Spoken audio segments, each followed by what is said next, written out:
সরকার এইবার তিনিবাৰৰ কাৰণে শপত গ্ৰহণ কৰিলে আমি নথৈ আনন্দিত হৈছোঁ আৰু সকলো দেশবাসীক আমি আপোনালোকৰ চেনেলৰ মাধ্যমত আবেদন কৰিছোঁ যাতে আমাৰ এই নতুন চৰকাৰক আমাৰ মোদীজীক সকলে সহায় সহযোগিতা আগবঢ়াই ইয়াৰে আমি কামনা কৰিছোঁ।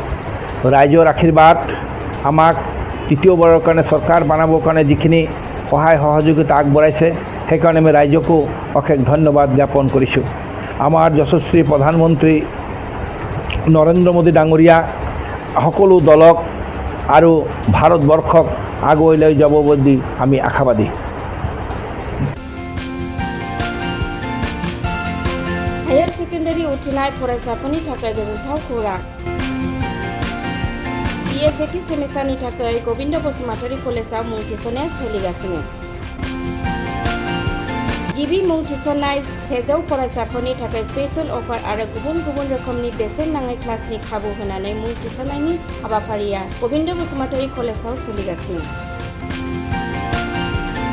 फरायसाफ्रा गावनि गोसो बायदि साबजेक्टफोरखौ सायख'नानै लानो हागोन। लोगोसे basic computer class, self defence, spoken English class बायदि खाबुफोरखौ फरायसाफ्रा बेसेन नाङाजासे लानो हागोन।